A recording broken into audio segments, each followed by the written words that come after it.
TikTok, time to rock. Good Amadeus, Amadeus. good evening, Concert. good morning, good afternoon to everyone who's watching from all around the world. Your friendly neighborhood philosopher, David Wood, with me now is your friendly neighborhood apostate prophet Also called known as Albert Paul. Albert Paul. Yeah, yeah. How's everybody doing? What do you got? Hey, look, you got John Wilson over here trying to cause trouble, saying, "I think you and AP are the finest knob twiddlers." People will not get the reference here. With this, Yeah, this is people won't get the something. reference. They'll think that's something. They'll think this dude's a total pervert or something like this, or he's accusing us of being perverted. But guys, you have to go back a couple episodes to see what we're talking about there. That was from Richard Dawkins. Oh, you remember? I forgot. I came up with the idea after the show. After the show, because for those of you who missed it, we were talking about um, Dawkins discussing the fine tuning argument, the fine tuning of the laws of physics and so on, was saying he says it's like there's this guy twiddling with knobs to adjust the universe how it's supposed to be, and he called it a divine knob twiddler, and we started cracking up laughing about that. But afterwards, I remembered Dawkins' famous book was The Blind Watchmaker, and there he was responding to the watchmaker argument that the universe is like it's put together like a watch, and you wouldn't look at a watch and think that it just happened. You would, even if you'd never seen a watch before and had no clue what it was, and you found it on another planet or something like that, you look at it and say, "Oh, this thing's obviously designed."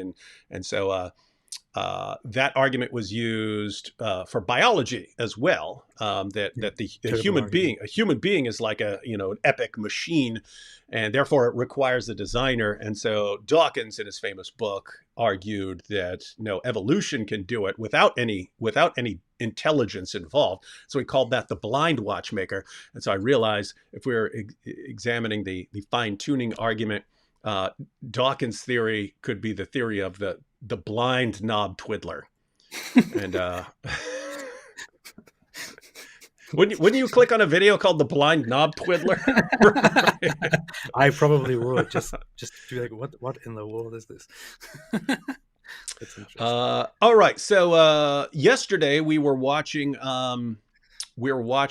Jordan Peterson's interview with Hamza Yusuf. What are your overall thoughts on that, AP? Before we jump into another clip. Well, it wasn't. It's an interesting discussion. We didn't listen to the whole thing. We just listened to certain parts of it that are relevant or interesting to us, depending on what we wanted to talk about. But I mean, he seems like a good guy, right? Yeah, it does. I respect the guy. He seems very, well spoken, educated, nice, and all of that. I also thought the same thing about him before. He's not like the traditionalist Salafi Muslims. He has this mystical aspect of Islam. Um, that said, I just think that his version of Islam is not in alignment with how Islam actually is. In fact, I myself mostly followed a more mysticist thinking of Islam, which is very widely spread and prevalent in countries like Turkey or Pakistan or others. But then it was when I questioned it a lot, I slowly realized, wait a minute, I mean, lots of the stuff here doesn't actually agree very much with the Quran and with Muhammad. And so I first cut that off and became kind of regular and then left Islam altogether much later. And so I also thought that his views are not in alignment with how Islam actually is when I was a Muslim, a later Muslim. And I still think the same. I think his Islam is kind of hocus pocus stuff added to Islam. And as such, it is of course unsurprising that he also presents a very let's love each other version of Islam to Jordan Peterson, who doesn't know very much about Islam. Mhm. So yeah, that's where I am. And that's the concern that I mean, again, obviously, if you had to have like a neighbor or something, someone in your neighborhood, you would not want someone who's a jihadi or something like that. You'd be happy to have someone like Hamza Yusuf, very very nice guy. But yeah, so as far as him as a person, you'd think, oh, great. I wish I wish tons and tons and tons and tons and tons and tons and tons of Muslims would be just like this. But at the same time, when he's on someone's platform and explaining Islam to people, and they don't know any better, they're getting the idea that this is, oh wow, Islam's really really nice. This is nice stuff. And so, but by the way, this is because in the past, some of us have discussed this, but me and my fellow Christian critics of Islam who study Islam, after studying Islam and interacting on these topics for years, we all concluded that if something were to convince us to convert to Islam, we would be something like Salafis, right? We would think of that as like, okay, this is what Islam is, right? This is what you get from the Quran and the Hadith, and so we would probably be something in the ballpark of Salafis. What are your thoughts on that? Like, not if you got to pick any version of Islam that you like best, but if you somehow became convinced that it's true, what would which direction do you think you'd go in? I feel like I would be inclined to agree with the traditionalist, the Salafi part, but also I think I would be traditionalist, but I wouldn't be Salafi, because I think that they also have certain aspects which they just established for purely political reasons in the past.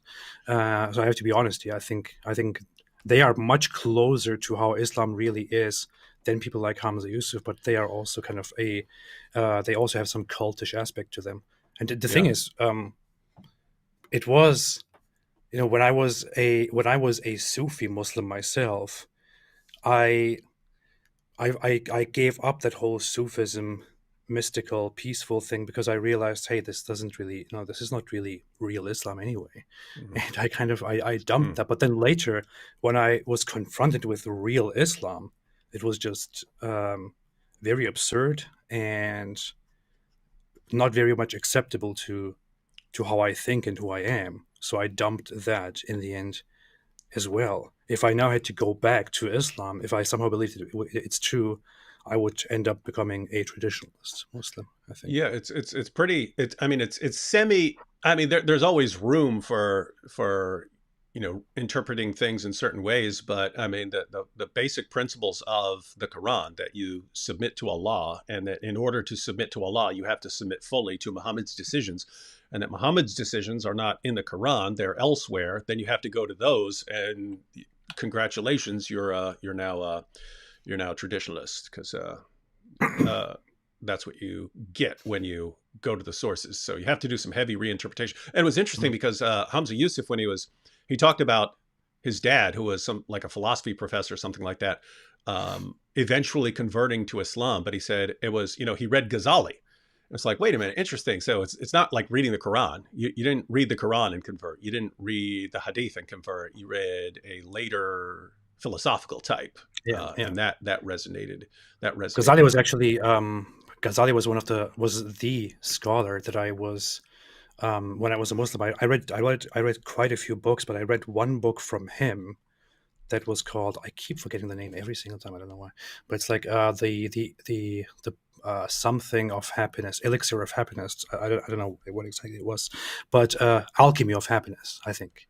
Anyway, I read that book, and it stuck with me so much because of his whole philosophical, spiritual approach to Islam. It kind of touched something deep inside and made me feel much more devout to Islam and to spirituality. But then the thing is, it's later on that you practice Islam and study its fundamentals, and then you figure out that what you heard from Ghazali or what you read from him is very nice, very good stuff that is actually not compatible with the fundamentals of Islam itself. So that's the problem. Yeah, and that's so what do? We want Well, wait, I want to point out one comment here, which is very funny. I agree, and I thought the same thing later on, considering Philippa said Al-Ghazali was a way better writer and smarter than Allah. Yeah, that makes sense. Yeah, that's true. But pretty much anyone is. I mean, my 4-year-old is. True, my 4-year-old. You had a quick question in the super chat. You can respond or not respond, up to you, because I'm not familiar with Steve, this. You said, AP, has there been any update on that Pakistani girl who called in and told you about her sister being decapitated by her brother for getting married for love? She said she'd email you about escaping. yeah, she I don't really want to give too much detail on that, but she emailed me and got in touch. That was a while ago. We had brief contact. That's really all I want to say about it. I don't want to. Good. Yes. And feel free to always say it's none of your business, ladies and gentlemen. Yeah. Yeah. And then we had a super chat, St. Louis style ribs for Ramadan, anyone? That's rude and insulting, sir. Yeah. Terrible. But I'm actually thinking I'm going to make another Ramadan video. I was thinking I was going to be eating pizza at the beginning and eating, and to go, as you can see, I'm fasting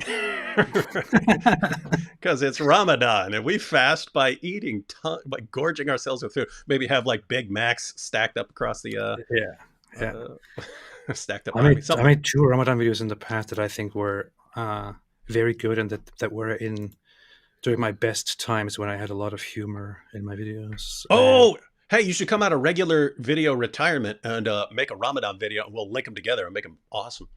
Maybe we could do that. Yeah, we'd have to do it quick because it's we'd have to be making the videos on Tuesday to post them on the first day of Ramadan.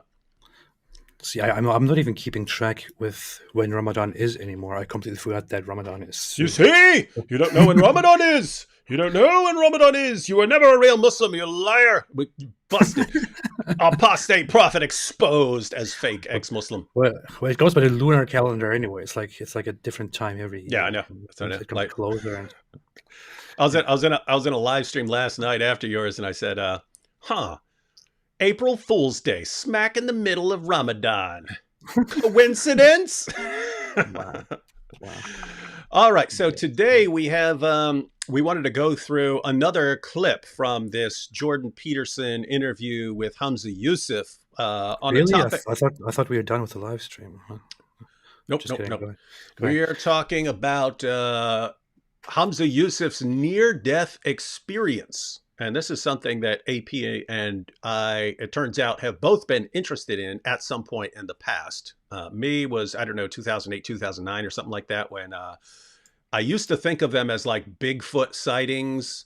Not the same thing, but in the same ballpark. Bigfoot sightings, UFO abductions. I got abducted by an alien and they probed me and stuff like that. That I thought was similar to I died on the table, my heart stopped, and then I went out of my body and I saw my entire life in front of me and all this stuff, and I went into outer space, and it was yeah, okay.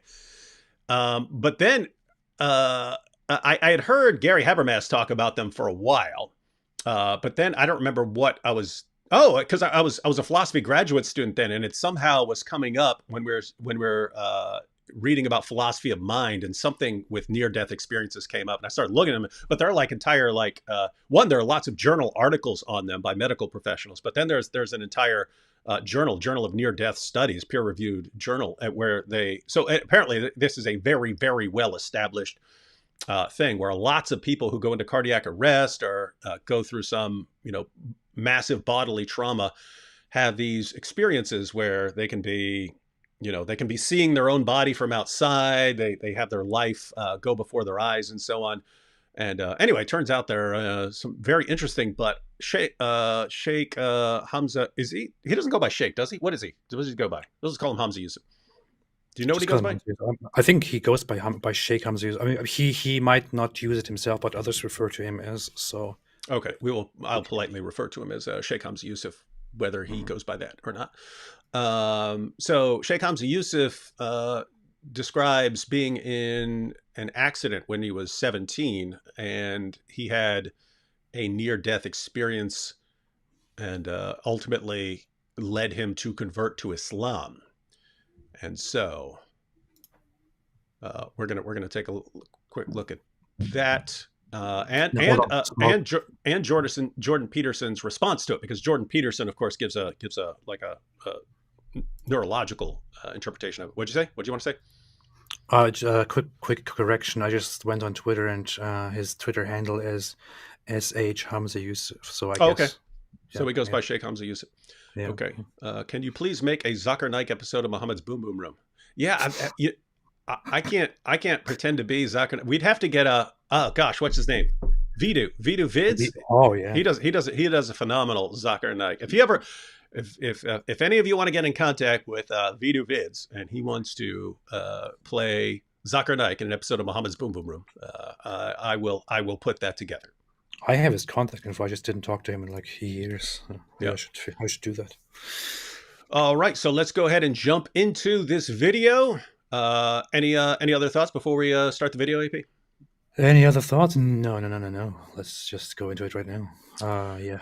All right, so here we're going to have Hamza No. Yusuf explaining his near-death experience and how he ultimately converted to Islam. Will there be like So let's go back music? just Will there be music like will there be like mysterious music played on interesting instruments while we're doing this? No, it's just the Jordan Peterson interview. So if you want the music, then complain to him. Okay. All right, here we go. And I think he goes full screen on Hamza Yusuf here in a second, so he'll be in the middle. for a moment to your religious upbringing. Tell me what led up to your conversion, if you would, and why did you move away from Christianity or Buddhism or all the things that you were exposed to when you were Well, growing up? I was in a head-on collision and survived a car accident that the California Highway Patrol said I shouldn't have survived. And I had what they call a near-death experience. I got very interested in what happens after you die. I realized that I could have very easily transitioned. And so I was very interested in what happens after death. I actually went. That's interesting because for the rest of the interview, he refers to dying as transitioning. Oh yeah, that's funny. That's interesting. But you kind of, someone needs to tell him you can't use that anymore because that has a different meaning now. You know what I mean? Like I just want to point out. I was transitioning. It's like, wait. Yeah, after I came out. I know that's not what he means, but now that's like that definition is now ingrained in my brain when people talk about transitioning. Yeah, I think I might be maybe I'm nitpicking here a little bit, but there's a pattern of people reporting about these experiences, and they always use a certain idea, a certain wording or concept or idea, which is I shouldn't have survived or I should have died. And I feel like whenever people do this, and no disrespect to people who had such experiences, but I feel like I mean, it is a fact that it's kind of a little bit rhetorical and a little bit of an exaggeration, because I mean, you survived. You weren't logically, scientifically supposed to be definitely dead, and you somehow survived. No, you just happened to survive. There is no such thing as should have died. I just noticed that I didn't plug my thing in. By the way, continue my battery. Oh. All right, now that AP is gone, ladies and gentlemen, we can point out how nitpicky he's being because he's an atheist and he's trying to rule out the spiritual realm. Let me take a quick super chat here. David, do you know if those people who have NDEs ever report being able to see their noses in front of their eyes during the out-of-body state? Yeah, I don't know if this is a joking comment or serious, but that is one of the issues with near-death experiences that I find a little confusing. Like people who go out of body, and suppose your soul can actually leave your body and then be looking at your body. Like I understand how vision works for a physical eye connected to a brain, but it's like how does vision work with if you don't have your eyes anymore? I don't know, but yeah. So no, I do not know the answer to that, Bradley. Yeah. Anyway, I'm back. Yeah. All right, good. Now we can move on, everyone, because AP has returned.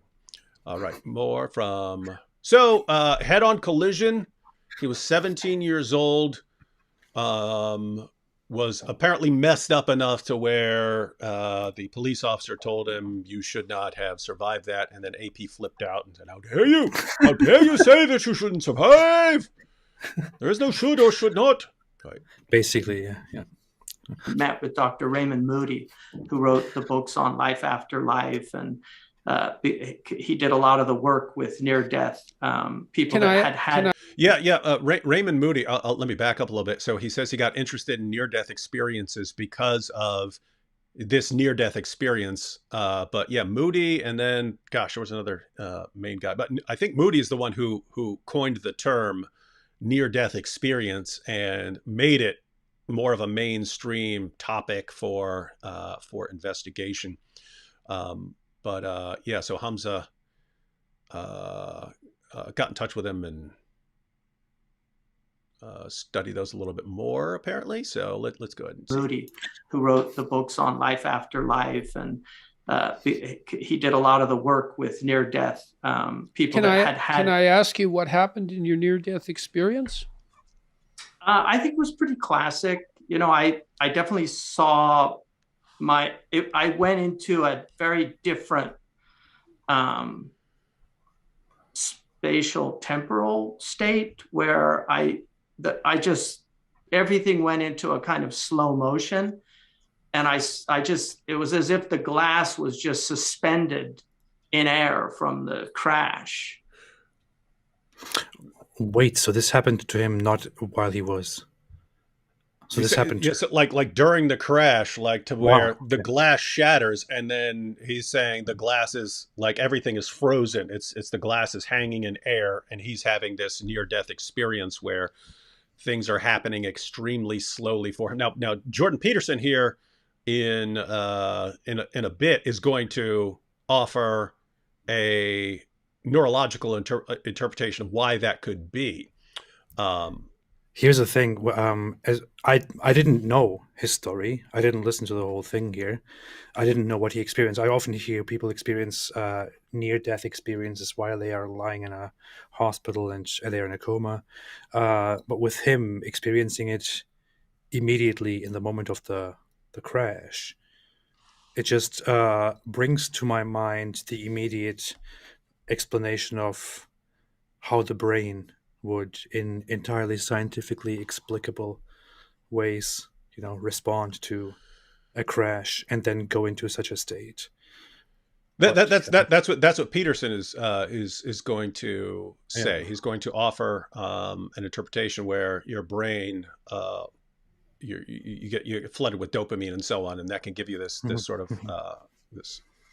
Yeah, so it's interesting stuff. It's shocked. Your brain is shocked. Your brain suddenly, through some trauma, loses significant amounts of oxygen, which forces it to go into a dreamlike state where you are not fully aware anymore, but you are half dreaming. Yeah, if we get to it, we're going to read a little bit from this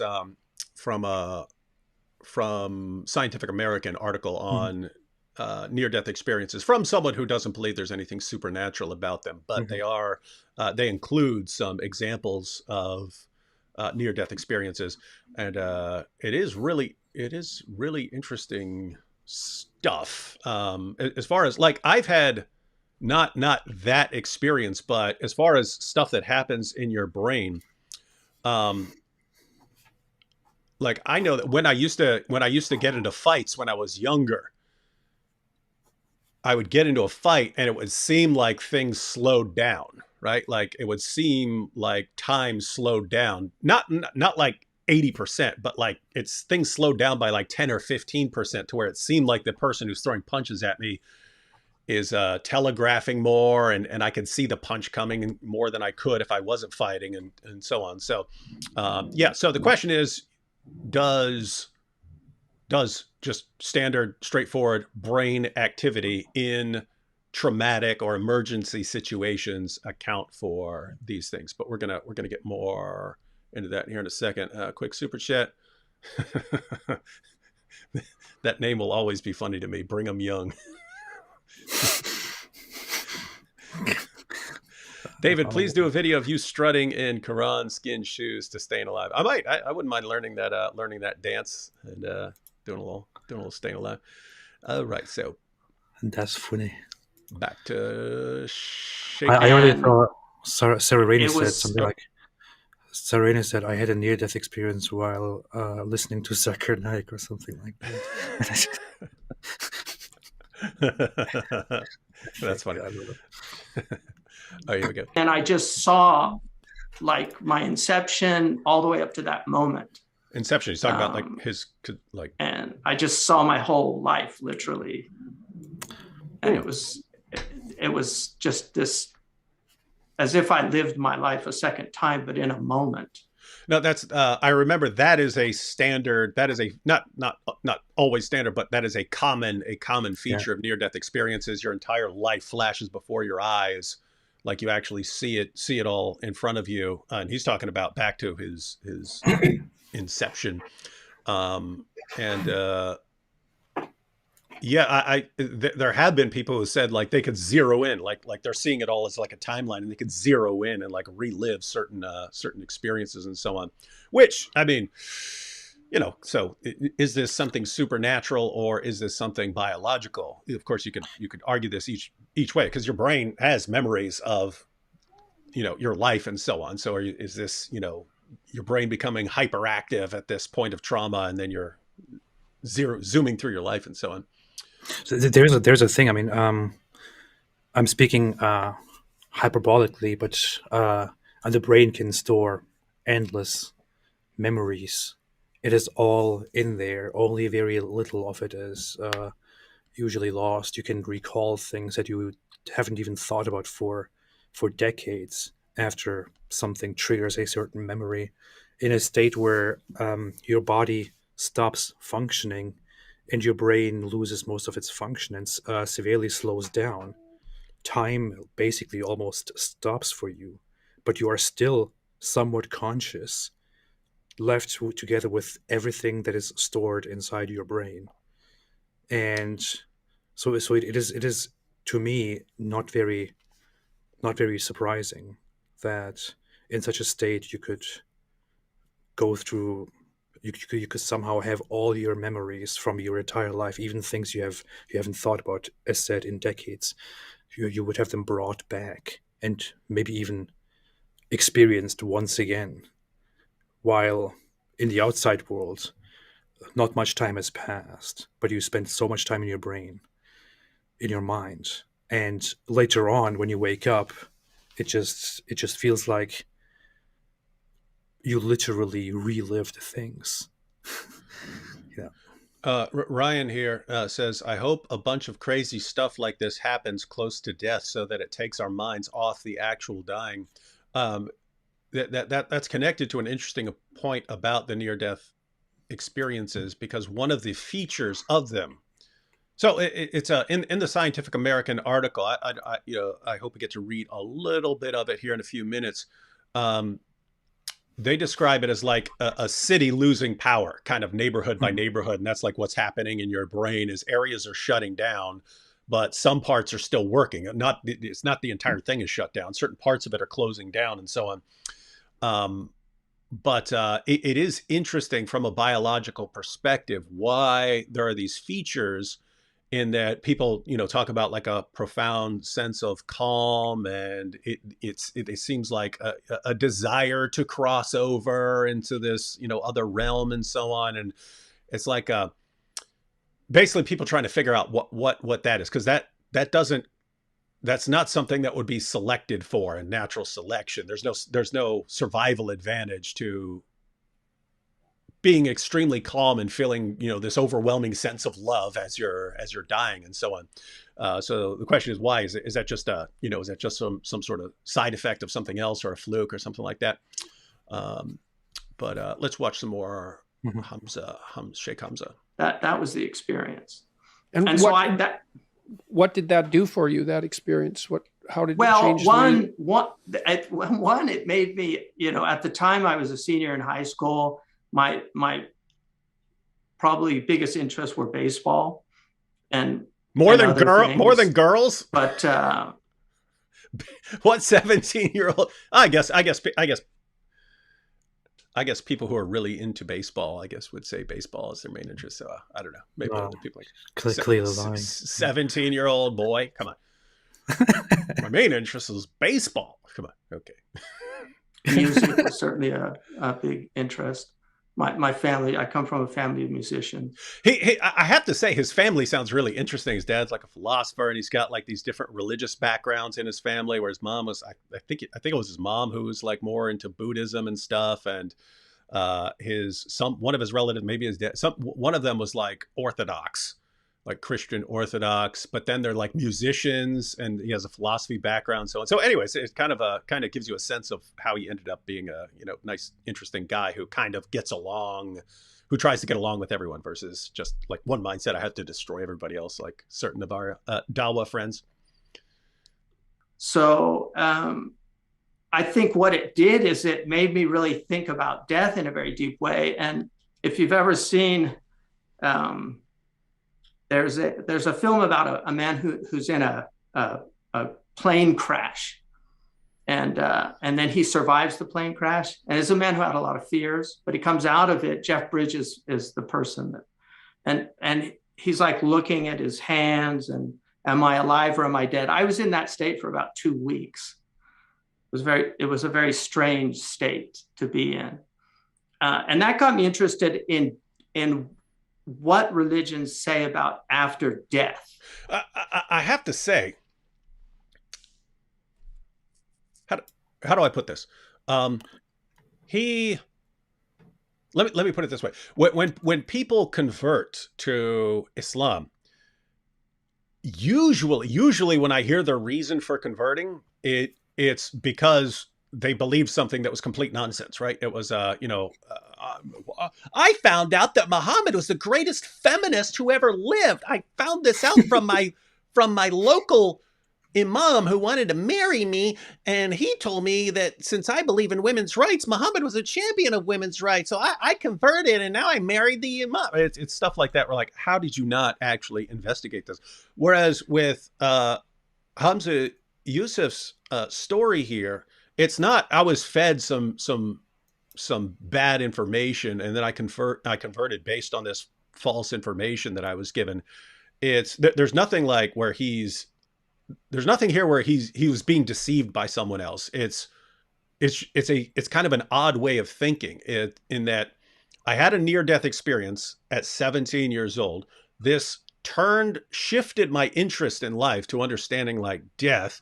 And as he goes into more detail here, he explains that, hey, Islam talked a lot about death, and it was talking about a lot about the death and the afterlife. And so I was like, oh, this is interesting. Let me convert to this, because I liked what it was saying. And I'm assuming that he's not thinking of, oh, look at all the virgins I get in paradise and stuff. He's thinking about something else as far as Islam's description of death, something that resonated with him. But anyway, it's an interesting form of thinking, and you could line up 1,000 converts to Islam, and this is the only version of this story that you're getting. You'll get lots of stories about how someone, and then I found out Islam is a religion of peace, and I converted.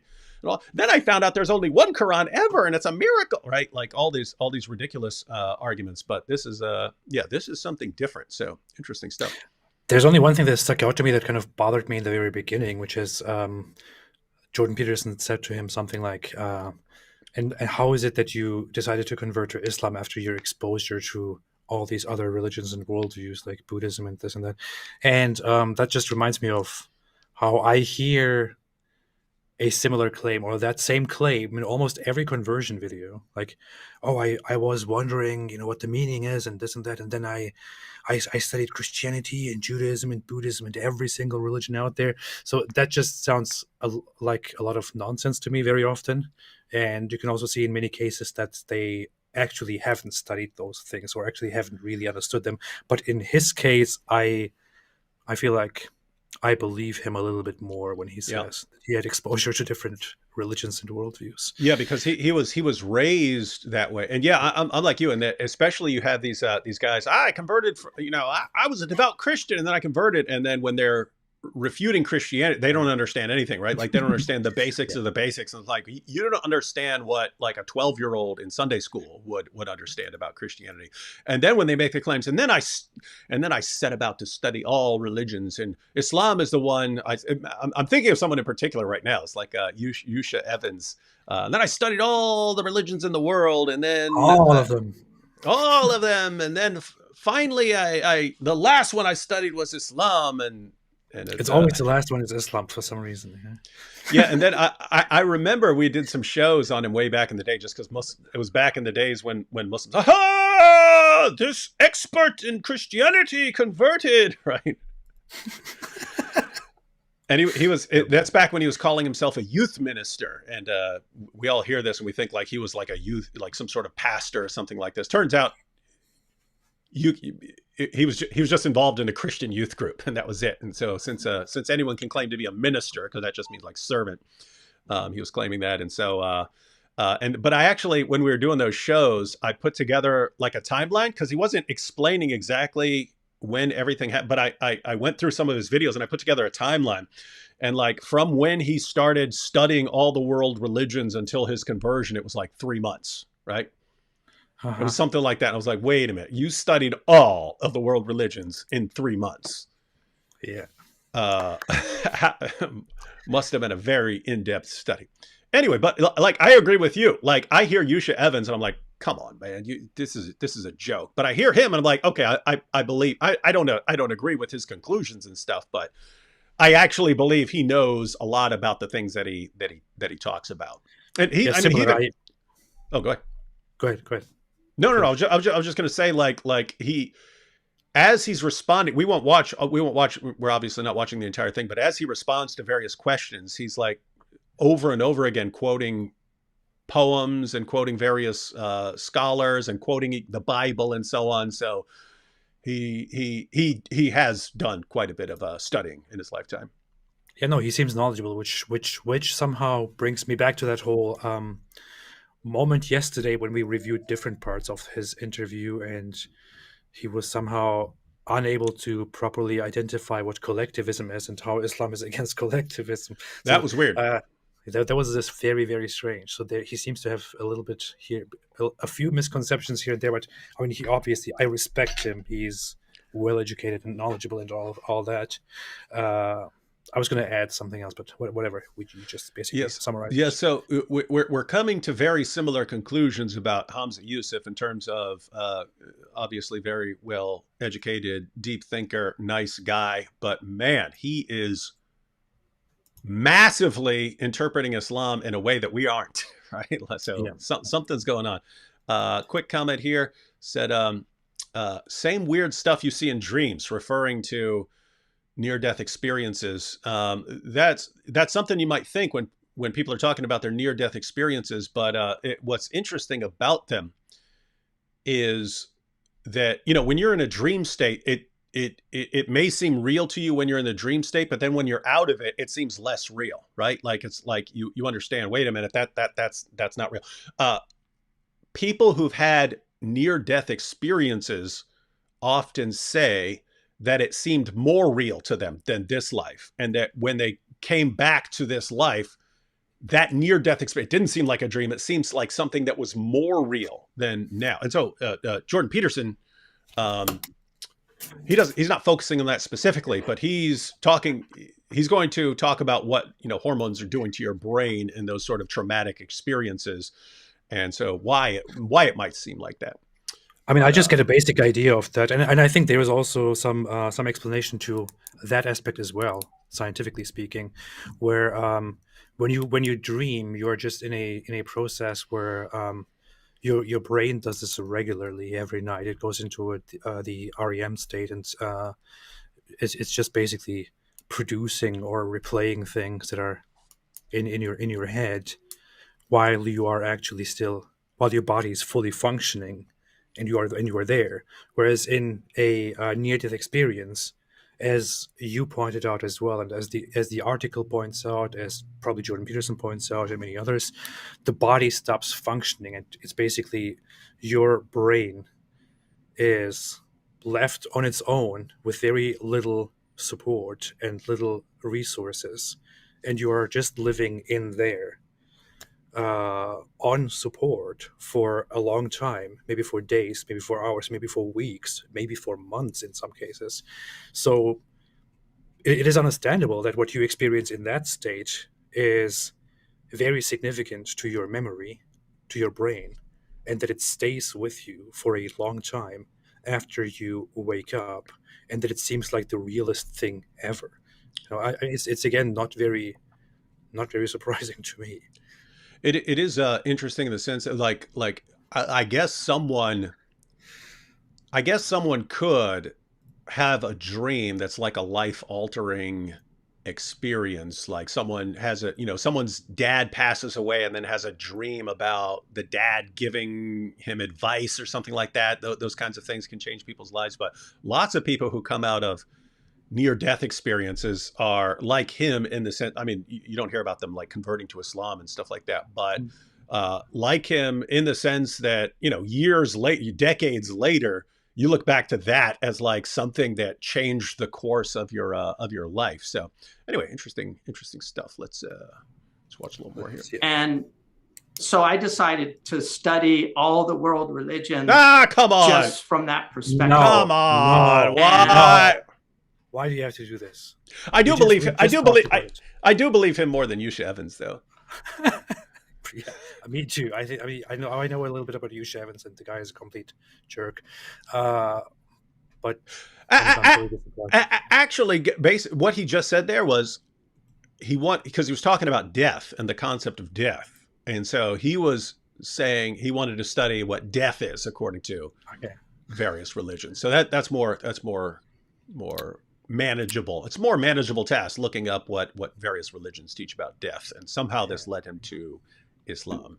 The one that really, really resonated and struck me as having a very, very powerful description was the Islamic tradition. And I actually... You can't get away from the virgins, man. Everything's about wine and virgins, right?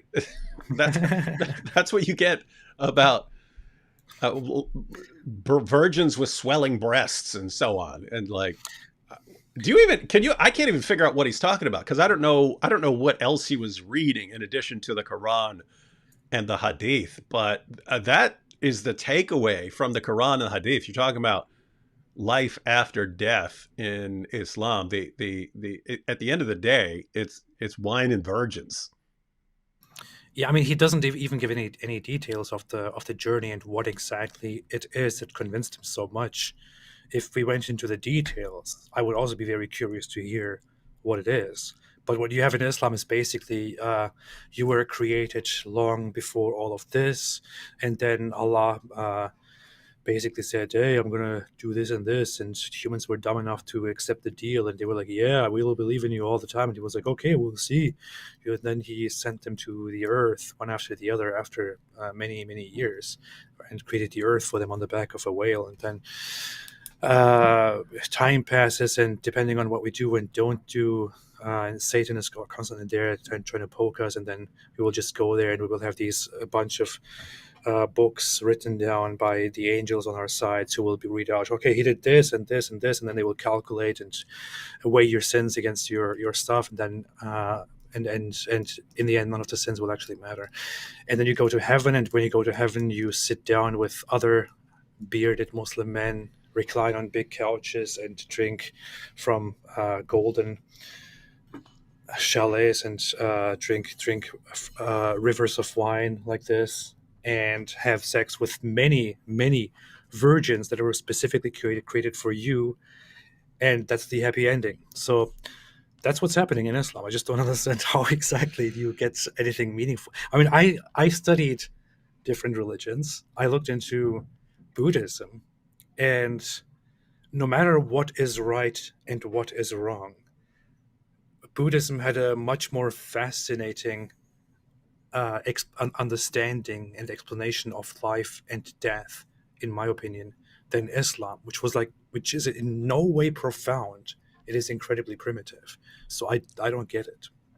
Yeah, because if this were someone else speaking, and he said, "Yeah, it was the Islamic description of life after death that really got me," I'd be thinking, "You freaking pervert! You disgusting pervert! You want to spend eternity deflowering virgins."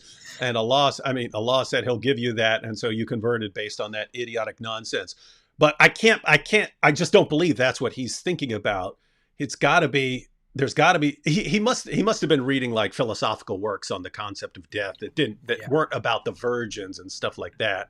It's got to be something else that drew him, but I don't think he really explains what it is in the Muslim sources that convinced him that this is correct. House of Hikmah here says, are all NDEs purely physical? That's the question, House of Hikmah. So it's, I mean, if you just took two worldviews, like, a substance dualism view where you have a physical nature and you also have, some other substance that is your soul or mind or something like that, versus naturalism, and you had a near-death experience, you'd say, oh, that fits way better with substance dualism, where I have a soul that can actually leave my body. But as we learn more about the brain, then we can explain more. And so the question is the soul explanation the correct explanation? I have to say, some of this stuff is really, really interesting, especially there's a class of them. There's a subset of near-death experiences that are called veridical. And then you start getting into like really, really weird stuff, like someone who's been blind from birth has a near-death experience and for the first time sees.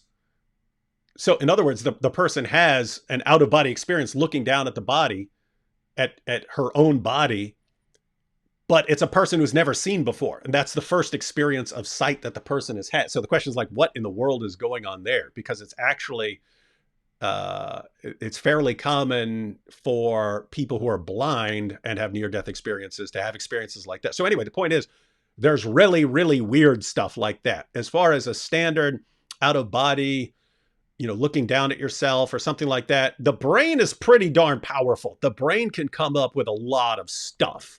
So we can explain a lot of experiences in terms of brain function and brain chemistry. The question is, are there things that you can't explain like that? And that, for me, jury's out until I look into it. I'd have to look into it significantly more.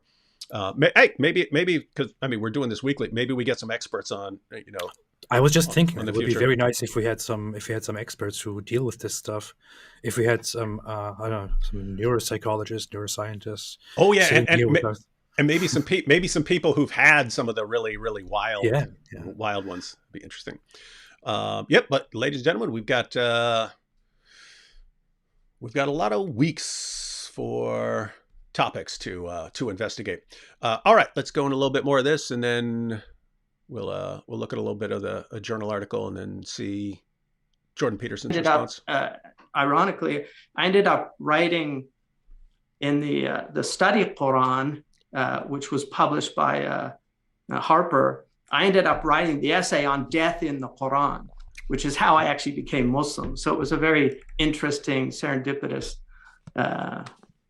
So evolution. walk me through that. So you just about died. How old were you? 17. Yeah, so there have been studies showing, for example, that if you have someone, I remember this study, if you have someone jump off a bungee cord watching a digital clock, the clock goes slower for them subjectively. So if you subject people, this is what I was referring to. In that when I would get into fights when I was younger, it would seem like things are slowing down. And he's talking about people jumping, doing bungee jumping and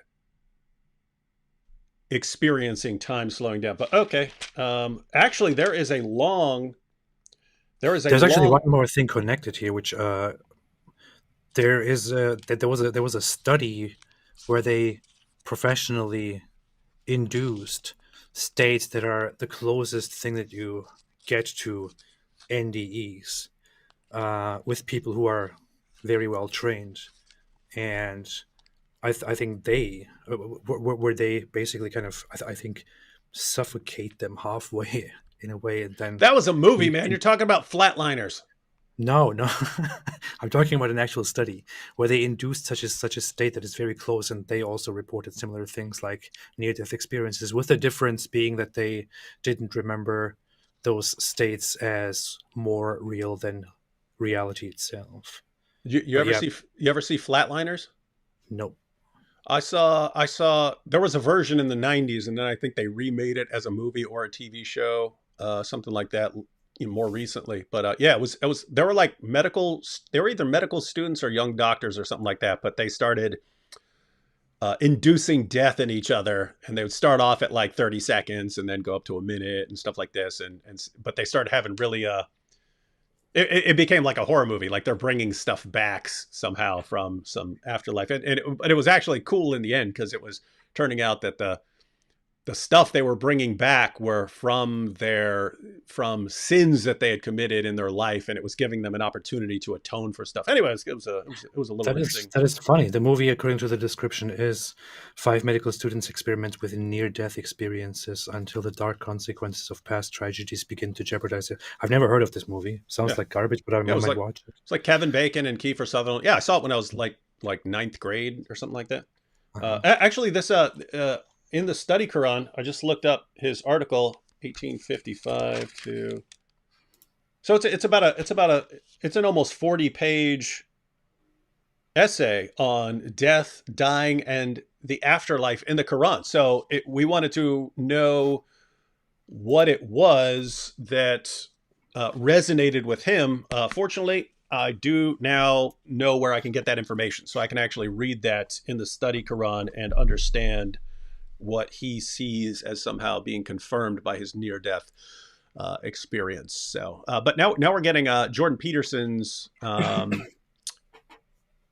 his assessment of what a near-death experience is. So let's check this out. Remember this study: if you have someone jump off a bungee cord, watching a digital clock, the clock goes slower for them subjectively. So if you subject people to a tremendous amount of stress, then time slows down. And I suspect the neurophysiological reason for that is that when you're in a tremendous crisis, your body floods itself with the hormones and neurochemicals, probably mostly dopamine, that are necessary for you to act extraordinarily quickly.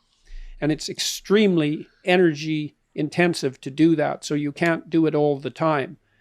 But maybe we can snap ourselves into a psychophysiological state where we're 100 times faster than we would normally be for some very finite amount of time. And I'm not trying to, what would you say, reduce this to a physiological explanation. Well, that's a very common reductionist approach. Yeah. Well, an experience that, I mean, you can look at the hard drive aspect of it, but the software is the mystery. Yeah, I'm definitely not trying to remove the phenomenological significance,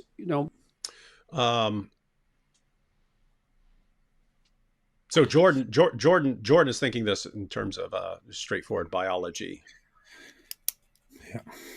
Yeah. Typical atheist. Atheists always do that, right? I mean, God could actually appear to them and they just be like, "Oh, that's a peculiar brain feature. Weird stuff happening." I've got there's plenty more of that discussion, but it's along the same lines of like death and so on. But we got the general. I want to mention. I actually got interested in near-death experiences when I was losing faith, and after I lost faith, there was a time when I was working and I felt like life was totally empty because I lost my religious beliefs, my meaning of life, which I stood on forever. I thought everything is meaningless. I'm just going to work, coming home. What the hell is the point? And then one night I'm sitting there and watching a show in Turkish on TV where they discuss near-death experiences.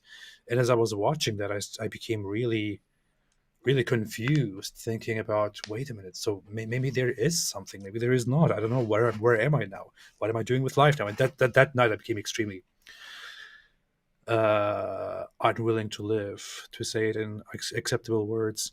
But there was kind of that night actually kind of turned my life around a little bit, and I started studying near-death experiences.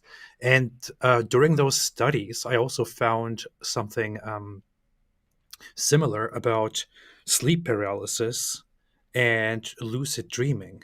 And sleep paralysis is something that I experienced in the past quite often when I was religious. Where, for those who don't know, it's sleep paralysis is when you go to sleep and at some point you wake up.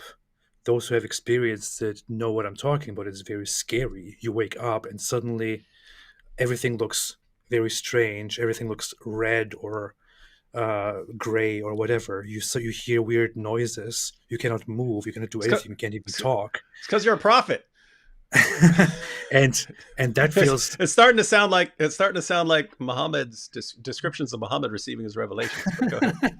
It's very disturbing when you experience it. It's very scary. I was very scared, and I thought that I am being disturbed and attacked by jinns or something like that, because in many cultures it is associated with supernatural things, and in Islam it is traditionally, historically, also associated with a certain jinn that comes to you and basically stops you from moving and contains you and stuff like that. But it's despite all the different cultural explanations, there is actually a scientific explanation to it, where you go to sleep and something happens in your sleep state where your mind awakes from the sleep state, but your body is still sleeping, which is why you become suddenly fully conscious, but you can't move anymore, and your brain is also halfway in a dream state. This is explained by me right now in extremely primitive words, but that's basically what happens, and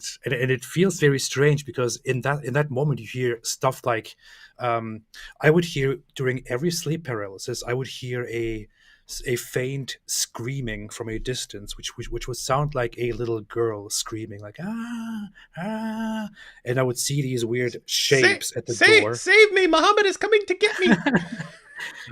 I would see these shapes at the door, and it would look like somebody is there. I can't do anything. I can't move. Only later I figured out that this is actually a very common thing that happens because your body is not functioning quite right in that moment. And what's funny is after I figured that out, I stopped being scared of it, and I tried to induce those things myself.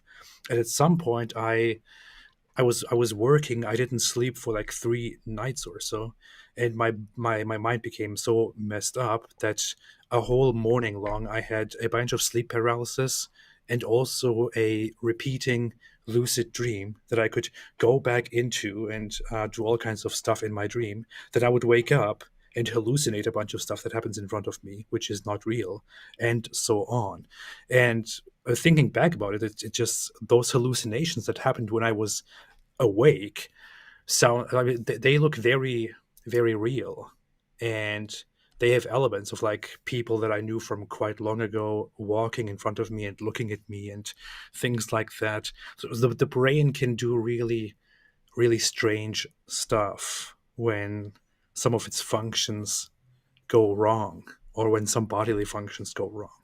And I feel like there is no reason why near-death experiences should be anything else than also just that, the brain doing strange things. Yep. So anything that could happen, any evidence he could get of a soul or divine realm, he could just, brain's doing funny things. Welcome to the wonderful world of atheism, where we decide ahead of time what we want to believe and then interpret all evidence in light of that. I wanted to read unfortunately, I wanted to look at this just because Hamza Yusuf, when he started his discussion, and Jordan Peterson has said, "Hey, wait, don't skip past that." He was just going to skip past his near-death experience. Like, what was it? And then Hamza Yusuf said it's pretty common, because later he explored them and talked to Moody and found out that so his near-death experience is very similar to some of the standard features of near-death experience. So I want to look at that, but I want to look a little bit at that article. But I wanted to. Oh, here I found it. I mentioned that blind people, I don't know if this is the same one, because I saw a video years ago where someone was being interviewed. It was a blind woman, and I don't know if this is the same person, but it's something similar. So it says Vicky was born very prematurely in 1951 with eyeballs and optic nerves damaged by an extremely high concentration of oxygen in a primitive incubator, and as a result, very soon thereafter, an atrophied visual cortex in her occipital lobe. And here's a quote from her, which is interesting apart from this topic, because people went like, what do people who are blind from birth see? And we would think like we try to imagine, we think they see like a blank screen or like a black screen or something. They just see darkness and stuff. But no, they have no concept of seeing anything. She says, I've never seen anything, no light, no shadows, no nothing. A lot of people ask me if I see black. No, I don't see black. I don't see anything at all. And in my dreams, I don't see any visual impressions. It's just taste, touch, sound, and smell, but no visual impressions of anything. So that's interesting, like dreaming, but only with like 4 senses. That's interesting stuff. Anyway, in 1973, Vicky was left in a coma by a serious auto accident that gave her a basal skull fracture and a severe concussion, as well as a fractured neck and back vertebrae and a broken leg. And here's the quote. She says, the next thing I recall, I was in Harborview Medical Center looking down at everything that was happening. And it was frightening because I'm not accustomed to see things visually because I'd never seen anything before. And initially it was pretty scary. And then I finally recognized my wedding ring and my hair. She didn't know what she looked like, so she didn't know that's her. I finally recognized my wedding ring and my hair. And I thought, is this my body down there? And am I dead or what? They kept saying, we can't bring her back. We can't bring her back. And they were trying to frantically work on this thing that I had discovered was my body. And I felt very detached from it and sort of said, so what? And I was thinking, what are these people getting so upset about? Then I thought, I'm out of here. I can't get these people to listen to me. As soon as I thought that, I went up through the ceiling as if it were nothing. And it was wonderful to be out there and be free, not worry about bumping into anything. And I knew where I was going. And I heard the sound of wind chimes. That was the most incredible sound that I can describe. It was from the very lowest to the very highest tones. And I was approaching this area. There were trees and there were birds and quite a few people, but they were all like made out of light and I could see them. And it was incredible, really beautiful. And I was overwhelmed by that experience because I couldn't really imagine what light was like. It's still a very emotional thing when I talk about this because there was a point at which I could bring forth any knowledge of anything I wanted to have. So anyway, that's those are the ones that are in the class called veridical, where something is a bit harder to explain than just like, time slowing down or something like that. So anyway, interesting stuff. I remember reading about some of these cases that are just beyond surprising, and that scientists who deal with near-death experiences then study as specific case studies. And I just feel like from what I remember, of course, there is no way to actually verify that these things that these people tell happened. There's no way to verify whether no. So I mean, that could be a total lie for attention or something like that. Yeah, as far as we know. But yeah, so that there is that's the issue. I mean, if you want to approach it with the scientific method, you would have to say, first off, we have no evidence that it actually happened. So therefore, it's a person's testimony is some evidence. Yeah, some evidence, but it's like you cannot verify it. You cannot test it. Many people cannot attest that it actually happened. It's just a personal experience that does not really contribute as reliable evidence, because as we know, humans can be very unreliable. And I'm not saying that as an accusation, but rather, I mean, it is very well known that humans like to make things up, like to lie to others, like to lie to themselves. Humans can be deceived by their own minds, can believe things that are actually not true, and that's not malintent. It's just that they are that they themselves, that they become victims of their brain or of the realities around them. In such a case, I just find no reason to really believe that much of that happened. If that person told me that story, I'll be like, yeah, okay. I'm saying this because I had a friend, not a friend, but somebody who was very, very close to me during my life. At some point, started propagating and telling about astral projection, or induced out of body experiences, where you go to sleep but then you wake up and you look at yourself from outside your body, and then you can actually move around and stuff like that. And that person kept telling me that they experienced this and that they can induce this, and they have made many steps by now and advanced really hard. And the whole time from the very beginning, I just thought, I don't think you have actually experienced that. And it turns out, after a long time, when I sat down and said, why are you doing this? We both know it's not real.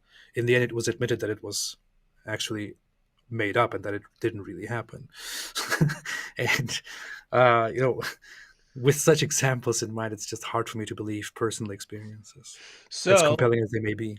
So now we see the further step in the atheist methodology. Give me evidence. Give me evidence. Okay, here's some people describing what they've witnessed. And he says, ha, they're all lying. You see that? See how you can just reinterpret everything? Oh, you know what's interesting, though, because so notice you can't, because guess what? There are people who make things up, make stories up. So if someone tells you something like that, if this were the only person saying it, then you'd say, okay, well, maybe this person's making it up. When you have a bunch of people telling you that, then you might start thinking there's something there. But even for people who are not thinking in terms of the supernatural, there are people who are trying to explain this physically, like important people. So like Penrose, like one of the most famous cosmologists ever, he was working on a theory to explain that, we can see the big structure of the brain, but he's saying, like, at a fine quantum level that you're not observing, there's still stuff there that's holding together. And it seems like he holds that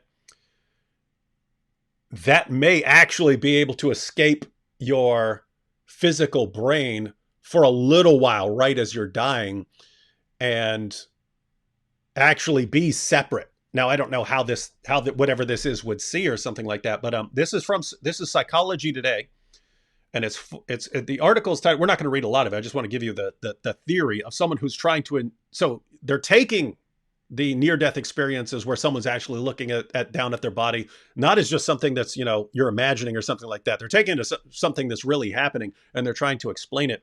But this is Psychology Today: 4 theories that could explain near-death experiences. Thomas Verney, MD. He says the key points of his findings are: our current understanding of matter alone is unlikely to explain the nature of the mind. The commonly accepted deterministic view of the mind as an epiphenomenon of the brain is no longer tenable. So an epiphenomenon is something that's like a byproduct. So one common view of the mind is that it's all physical. It's all just physical processes, deterministic physical processes, cause and effect, particles in motion, and that your consciousness is sort of a byproduct. It's a side effect of what's going on there. But your consciousness is not what's actually doing it. It's just particles in motion, but it seems a certain way to you. He's saying that's not tenable. But then he goes through 4 theories of the human mind. And the third one he covers is the Hameroff-Penrose hypothesis. And he says in 1994, Stuart Hameroff from the departments of anesthesiology and psychology at the University of Arizona, Tucson, advanced what seemed at the time one of the more bizarre ideas about the human brain. Supported by Sir Roger Penrose, Hameroff suggested that quantum vibrational computations in microtubules, which are major components of the cell cytoskeleton, govern our consciousness. And then he goes on to pointing out how single-celled organisms actually function as if they have a nervous system, even though they have no nervous system. they don't have a central nervous system, no brain, no neurons. But they can swim, they can find a mate, they can avoid threats, and so on. And so it's examining these and how are they doing the functions of things that have a central nervous system. And anyway, so it says just this last little bit, it says the Hameroff-Penrose hypothesis states that the mind obeys physical laws not yet fully understood, acting on the neurons of the cerebral cortex. This is the view proposed by the philosopher Albert North Whitehead and elaborated by Hameroff. In his theory, consciousness and the mind are epiphenomena of quantum computations in brain microtubules. To Hameroff, the mind is an intrinsic factor of the universe. Oh, that's the interesting part. Mind is an intrinsic factor of the universe. So it's still this universe, but they're saying it's something more than this just straightforward physical structure that we're examining. Anyway, so I want to point out, I want to make a correction or clarification to what I said earlier. You're gonna. I thought you were gonna correct Roger Penrose, and I was about to throw this. I was about to throw this cup right through my screen. All right, go. No, definitely not. Despite the terrible name, but I'm just kidding. It is when I think of Penrose, I think of this cartoon I watched when I was a kid called Danger Mouse, and there was Penfold. There was Penfold. And I always think Penfold when I think of. Yeah. No, but I want to say I'm not saying. I wouldn't say that people who express that they have experienced floating above themselves and seeing their own body from above and seeing others around them trying to help them and things like that. I wouldn't say that those people are making that up. On the contrary, I think it's very believable that those people actually experienced those things, that they actually saw those things. When I say that that there are certain aspects that I don't believe, what I'm referring to is just when people describe very specific details of things which they couldn't have known before, like the blind person seeing herself into the ring and stuff like that. But I think the more outlandish something seems, the more skeptical you're going to be, right? If it was just one person saying I had an out of body experience, I'd be thinking, okay, seriously. Yeah. When it's a ton of people, then you say, okay, it's pretty clear people are having out of body experiences. But then when it's like someone who's blind talking about seeing and stuff like that, and it doesn't make sense, then I think all you're saying is you're going to be more skeptical of something like that. Yeah, but in the case of somebody who is in a coma and who reports seeing the people around them trying to help them and laying in a space, it's totally reasonable to me that just looking at how the brain is still active and alive, and it is the brain is in a state where you have a near-death experience, it's totally understandable that your brain perceives the things that are happening around you and kind of displays them or interprets them in a very, very strange, dreamlike way. So it's understandable that you are that your brain experiences in a very dreamlike state realities that are actually occurring around you. That's I can accept that. Yeah, because I accept it. I rule it as whatever. I just wanted to look, and we'll close out after this, but I just want to look a little bit at this. At this this article, and this would be good for people who want to look into this a little more, just to get the general idea. Again, this is not written by someone. This is Scientific American. This is not written by someone who thinks there's anything supernatural going on. But so these are just the main takeaways here. Near-death experiences are triggered during singular life-threatening episodes when the body is injured by a heart attack, shock, or blunt trauma, such as explosion or a fall. These events share broad commonalities: becoming pain-free, seeing a bright light at the end of a tunnel, or detaching from one's body and floating above it, and even flying off into space. Why the mind should experience the struggle to sustain its operations in the face of a loss of blood flow and oxygen as positive and blissful rather than as panic-inducing remains a mystery. So it's like, why, as your brain is losing oxygen and blood flow and shutting down, why would this be this awesome experience and not something freaking out? And then this article goes into a little a near-death experience by Ernest Hemingway and how that led to one of his stories. But I just wanted to get some of the descriptions here. Near-death experiences, or NDEs, are triggered during singular life-threatening episodes when the body is injured by blunt trauma, heart attack, asphyxia, shock, and so on. About 1 in 10 patients with cardiac arrest in a hospital setting undergoes such an episode. So about 10% of people who go into cardiac arrest in a hospital have some sort of near-death experience where they're experiencing being conscious after cardiac arrest. Thousands of survivors of these harrowing touch-and-go situations tell of leaving their damaged bodies behind and encountering a realm beyond everyday existence, unconstrained by the usual boundaries of space and time. These powerful mystical experiences can lead to permanent transformation of their lives. So that's why I was bringing this up, because it was very similar to, well, it's exactly what you see from Hamza, Yusuf, that he has this experience and it's actually like life altering for him. And then you have Jordan Peterson there, who's watching and saying, oh, maybe I can explain this, biologically and so on, giving the interpretation. But just a little more, it says NDEs are not fancy flights of the imagination. They share broad commonalities: becoming pain-free, seeing a bright light at the end of a tunnel, and other visual phenomena. Detaching from one's body and floating above it, or even flying off into space. They might include meeting loved ones, living or dead, or spiritual beings such as angels, a Proustian recollection, or even review of lifetime memories, both good and bad. My life flashed in front of my eyes, or a distorted sense of time and space. There are some underlying physiological explanations for these perceptions, such as progressively narrowing tunnel vision. Reduced blood flow to the visual periphery of the retina means vision loss occurs out there first. And then it talks about them being positive or negative, and pointing out that lots of people when people report them, people tend to focus on the positive ones and not the ones that are like horrifying or scary. Mm-hmm. That's a bias. Yeah, people are like, that's what you want to hear, right? You want to hear, it's great. Yeah, it's great. This afterlife's all.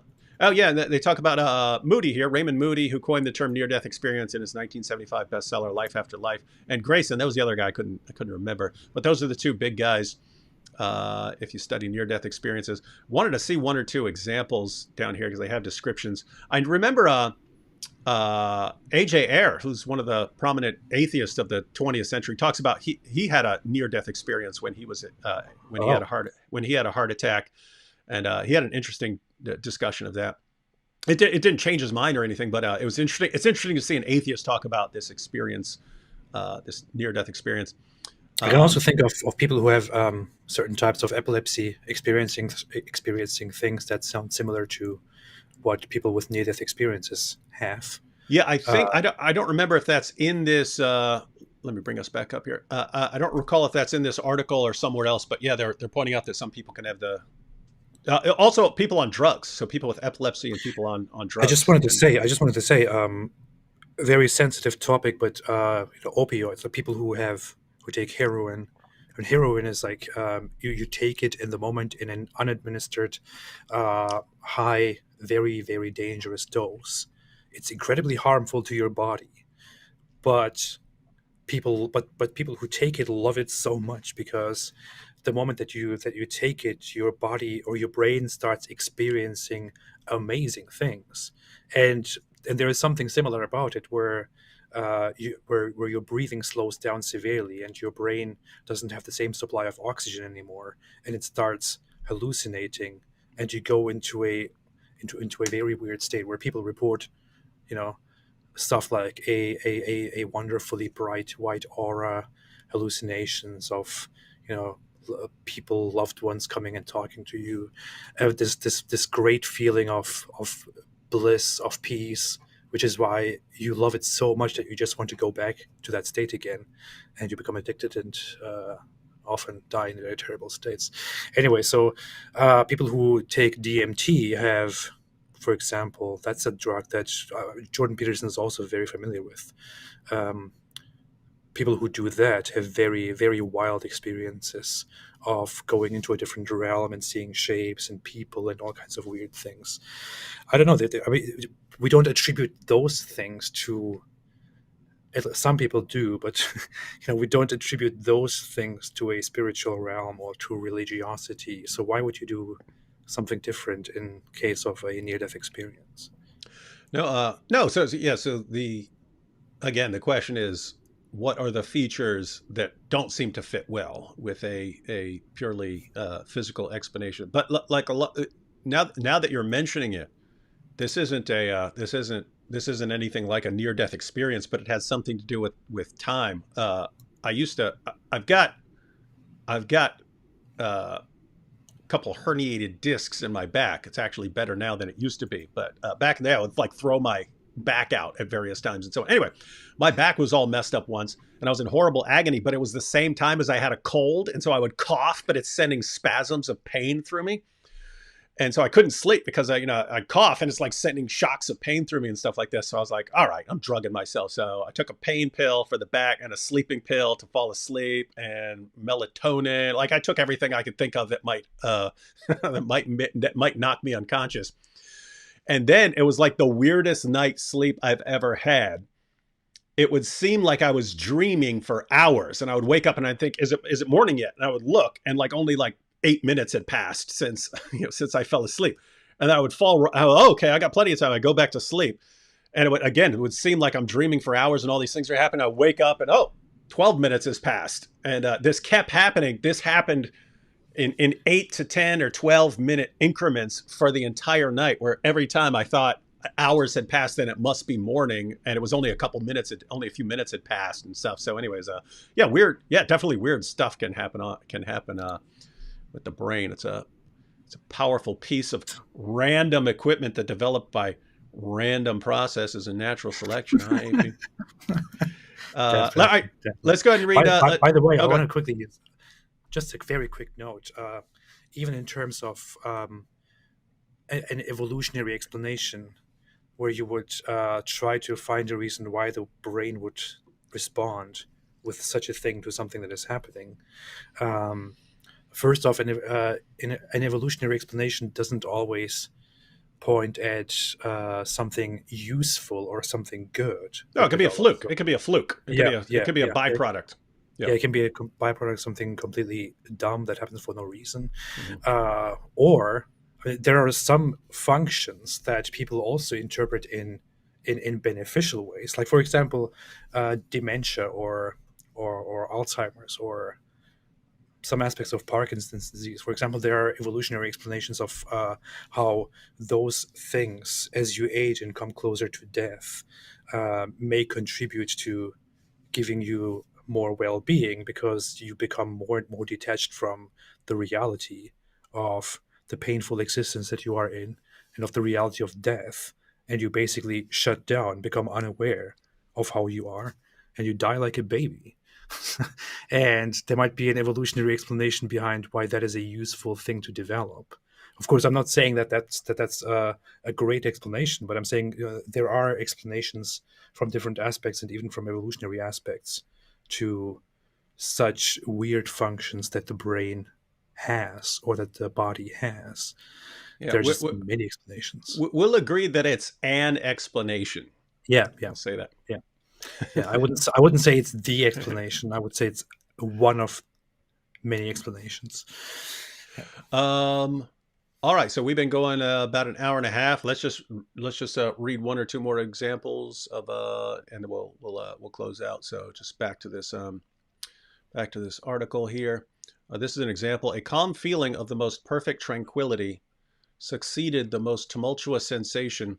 Nor was I in any bodily pain. On the contrary, my sensations were now of rather a pleasurable cast, though the senses were thus deadened. Not so the mind. Its activity seemed to be invigorated in a ratio which defies all description.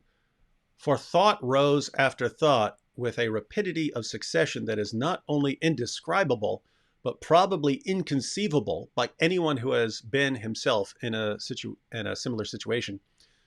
The course of these thoughts I can even now in a great measure retrace. The event that had just taken place, thus traveling backwards, every incident of my past life seemed to me to glance across my recollection in retrograde procession. The whole period of my existence seemed to be placed before me in a kind of panoramic view. So anyway, I was just the reason I was bringing up this article is because when Hamza Yusuf said that it's actually pretty standard. If you're not familiar with near-death experiences, then you say, "What? This is wild stuff here." And he's pointing out that that his experience is actually very similar to it had the common features.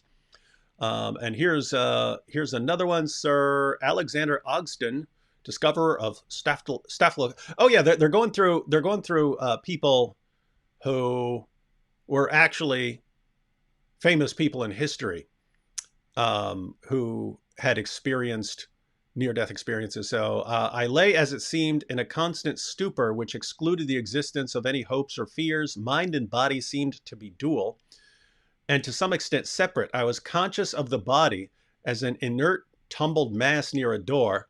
It belonged to me, but it was not I. So the body was just this other thing. I was conscious that my mental self used regularly to leave the body. I was then drawn. My mental self used regularly to leave the body. I was then drawn rapidly back to it, joined it with disgust. So it was disgusting to get back to his body. And it became I, and was fed, spoken to, and cared for. And though I knew that death was hovering about, having no thought of religion nor dread of the end, and roamed on beneath the murky skies, apathetic and contented, until something again disturbed the body where it lay, when I was drawn back to it afresh. Anyway, there are lots of near-death experiences like that. Find them interesting. It is going back to what we're talking about here. It's still puzzling to me. Maybe there's clarification in his essay on death in the Quran. It's pretty like I get taking the near-death experience seriously, especially if this is a long, long time ago for him. So this is like probably 70s or something like that for him, because he's older than I am. So it's probably 70s when he's 17, has this near-death experience. Well, he is. Oh. You're basically a grandpa. That's why I'm kind of surprised. How old is he? How old is he? Now I have to know, because you brought it up. Who's older? He is 65 years old. Wow. Okay, so he's way older than I am. Hey, he's looking good for an old man. Wow. He's looking good for an old guy. So yeah, so this would have been a long, long time ago. I understand a 17-year-old having a near-death experience, saying wow, and it being life altering. And then I understand becoming interested in death and what happens at death and what happens, is there an afterlife and things like that. But how any of this would lead to Islam is really weird. But yeah, you know what? Now that I just mentioned it, it actually starts to make sense. If he's looking into Islam in the 70s, that's before you could get a copy. You could go to get a bookstore. Go to the bookstore and get Sahih al-Bukhari or Sahih Muslim. It's before you had access to the resources. It's before 9/11 and people are worried about jihad and so on. It actually makes sense that he goes to a library, finds some discussions of Islamic philosophers from way back in the day, and becomes impressed by this. So it actually makes more sense back then than it would now. If you had a near-death experience now, and you said, I'm going to the Muslim sources. Whoa, what's all this weird stuff? I really like this idea of deflowering virgins for all eternity. If you were studying Islamic philosophy back in like the 70s, you wouldn't have seen that stuff. It would have been something. It would have been something deeper and most likely un-Islamic. And maybe he was into hippie culture in the 70s. Yeah.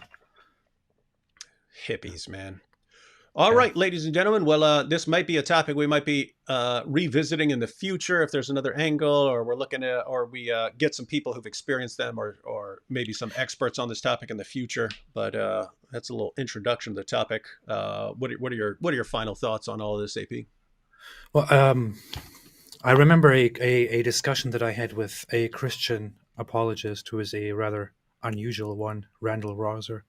And he brought up something that, as we were discussing, and he said that personal experience is a very profound and to people who have the experience, a very compelling thing. For like, he gave an example of he gave a kind of absurd sounding example of somebody is uh, who is told that he went out and got into a crash and killed 2 people, and now the police is looking for him, and there's even footage of him, but he himself remembers very clearly that at the time all of this happened, he was just in his backyard doing yard work and enjoying his time.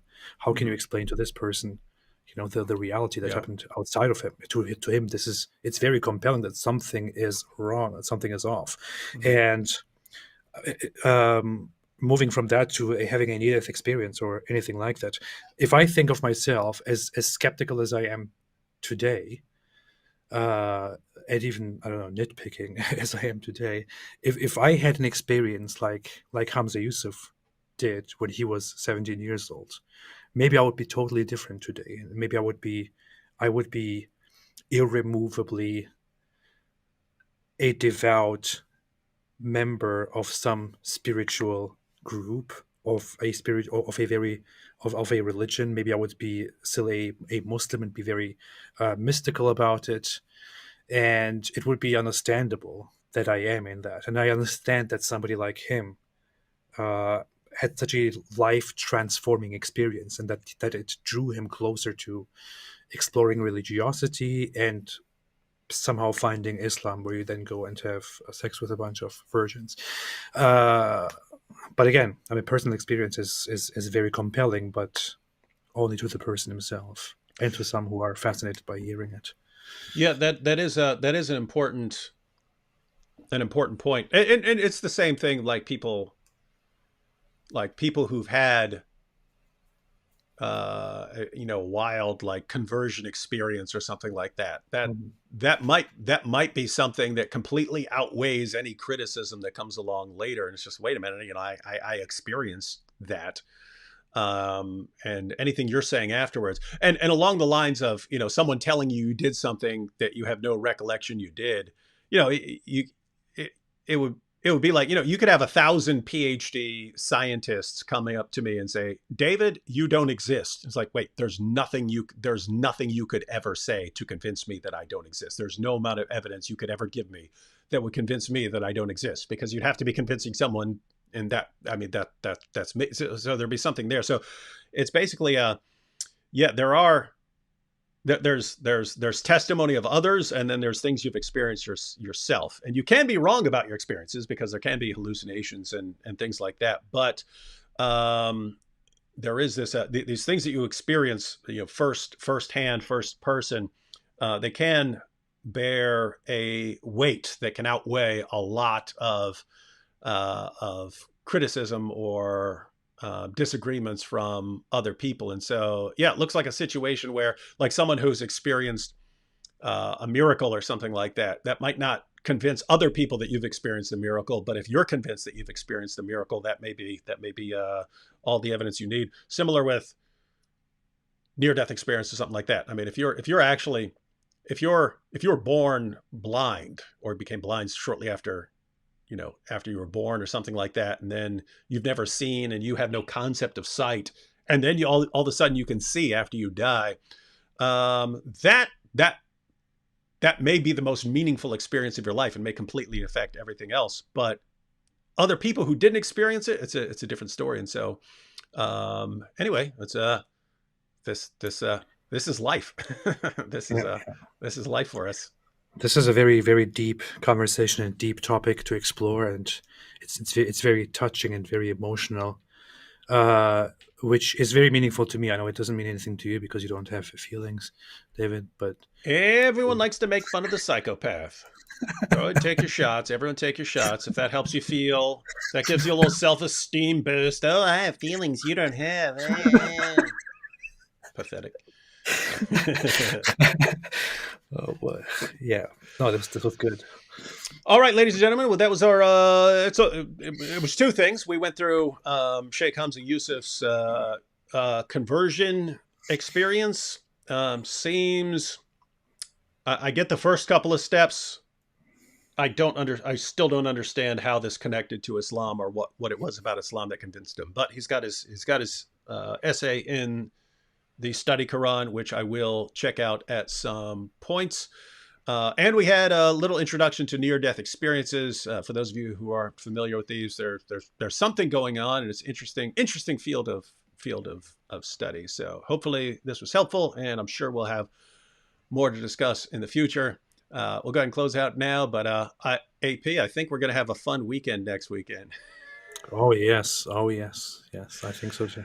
All right, guys. Hope you're all looking forward to next weekend, because we got some wild stuff for you coming up in our next live streams. Thanks, everyone. See ya. Catch y'all later. And if you follow AP's advice, build a time machine, go back to the 1970s and tell Sheikh Hamza Yusuf to stay away from Islam.